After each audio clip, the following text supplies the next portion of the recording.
Okay, people, before we get started, I just wanted to remind you guys to hit that subscribe button and hit that bell to get all notifications. We drop new episodes of FORNEVERNEWS every Saturday, 12 p.m. EST, and throughout the week, we upload some of those segments into smaller videos for your viewing pleasure. So yeah, hit those buttons. I'd greatly appreciate it. Without further ado, let's jump into it. Haikyuu fans, Haikyuu fans, Haikyuu fans. For starters, I gotta retract a story of what we reported last week. A lot of people that handle leaks and they hand off leaks to the internet and whatnot were telling me for a little bit now that Haikyuu season 5 was in development, that it was coming, all of that stuff, it was leaking. Hey, we got some Haikyuu anime incoming. So I reported what was handed to me. However, when the official announcement came out, totally different from what was told. And yeah, for starters, whoever's leaking that information probably got fired because they probably caught them, probably told them, yeah, you're working on season 5, only to find out, no dog, it's a movie, my lord. Because yes, people, Haikyuu, a lot of Haikyuu fans are very upset by this. Apparently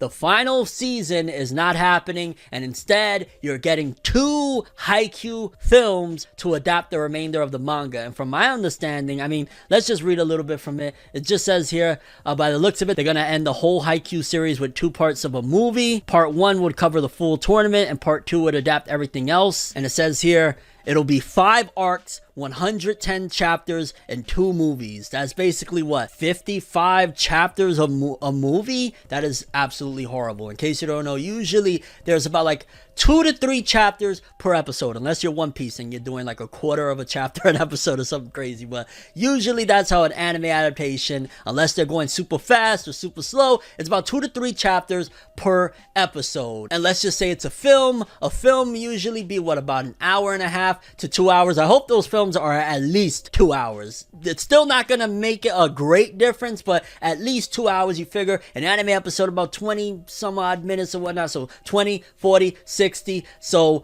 about 6 episodes worth per movie. That just, honestly, it's terrible. I don't know if maybe some of those battles, so to speak, they volleyball, it's not fighting or whatever, but maybe some of those volleyball tournaments are just straight up action and they're gonna blow through some of that stuff, or they're gonna skip out on stuff, or maybe it was just a financial decision that just made more sense, or they got a bigger offer. There's a wide variety of variables as to why they decided to go this route, because let's be honest, all fans, when you're continuing on a series in the fashion of, hey dog, yo, I'm watching an anime episode every week, I'm waiting for the next season, and then you just decide to shit on them and say, now we're rushing the ending and putting it out in movies. It could be that there's just a lack of interest at this particular point for Haikyuu. Maybe it was that the studio felt like because the manga was over and they're still thinking in the old model of the past of, you need a manga to really cross collaborate, their best next option was, well, how about just throw some movies in theaters, it'll be big, we'll make extra money that way. Maybe Haikyuu was taking losses and we don't know about it. Maybe on the anime side of things it wasn't as popular as we had hoped. So there's a wide variety as to why they well, then again,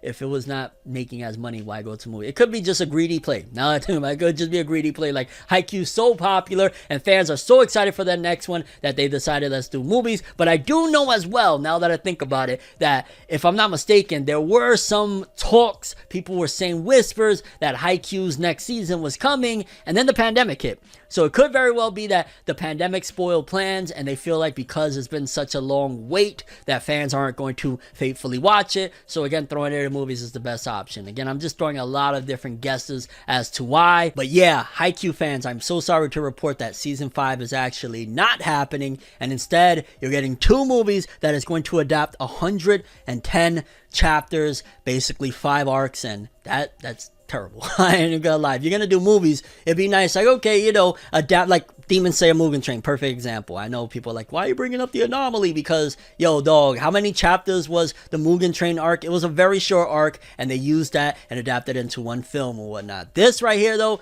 this clearly is just a cash grab and an indication that they said fuck the fans. I'm not even gonna lie, because how do you do it? How do you pull it off? I mean, I don't read Haikyuu, so I don't know, but yeah, like, that's, imagine even worse. Oh my god. Bleach Styles Near Blood War, 1 movie. Ave Maria, that would be terrible. No, but who knows? Maybe they'll surprise you. Maybe there's something else in the works or something. But yeah, I'm sorry, Haikyuu fans. I was mistaken. I was told wrong. It's not a season 5, 2 movies, and Yikes. This was a small little story that I did want to cover. I forgot to cover it in last week's episode, but we're covering it now because I am a massive fan of this IP, Ranking of Kings. Now, it doesn't seem to be the case that we're going to get season 2 in the near future, but in terms of Ranking of Kings anime, it seems as though we got a little bit something to look forward to in 2023 to hold us off, which makes me think, depending on how things go, it'll probably be 2024, 2025 the latest. If it doesn't happen 2025, I doubt it's going to happen for season 2 of Ranking of Kings. But according to this, it says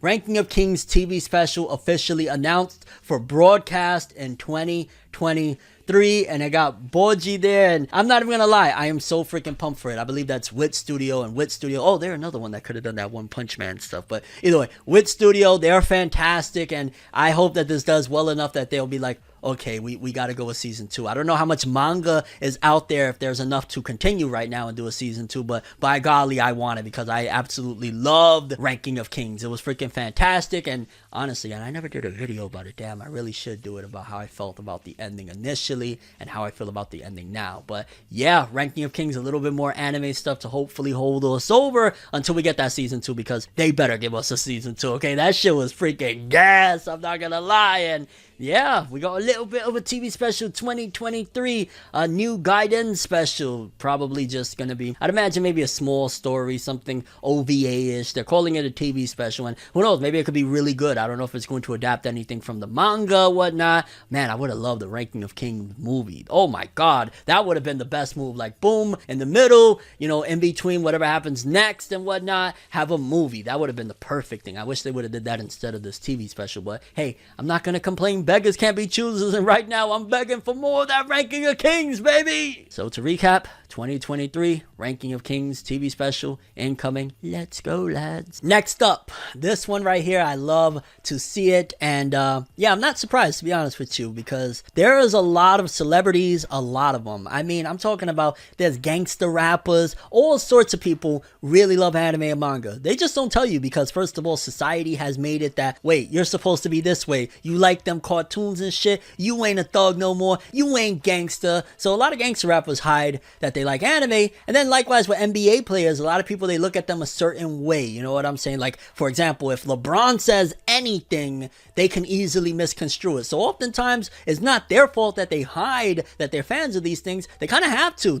either preserve their self-image, or because fans aren't going to accept them for who they are, or because fans are going to try and persecute them for who they are, which at that point, I'm going to throw the argument, are you even a fan? Like, if somebody says that they like something and you get pissed off about it, you know what I'm saying? Like, that's usually the case. But apparently, according to Zion Williamson, he said that 80% of NBA players watch anime, and says that Naruto has helped him get through some difficult times. And I 100% believe that. I 100% believe that a ton of NBA players, I mean, look at, again, like I said, a lot of rappers, a lot of musicians, and we've seen throughout the years, little by little, they're starting to unveil the curtain of, no, I like this, because anime has become a little bit more, a lot more acceptable nowadays of, you know, it's okay to be an anime and manga fan. I mean, Meg Thee Stallion started off and she was showing like, yo, I got a Boruto shirt, and, you know, mentioning the anime and manga that she loves, talking about Black Clover, which to this day I still say, yo, that is so goated, dog. Shout outs to Meg for that. That is so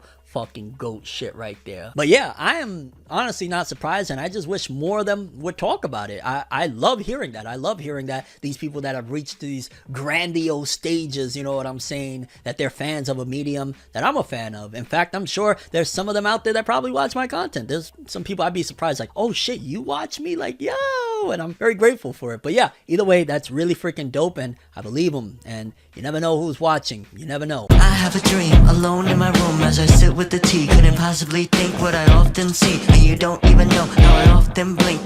Lights be flashing and looking at me, such a odd, unique, yet I'm so unique, and you're looking at me. If the walls could talk, they would probably repeat, and I'd probably say, bitch, get the fuck off me.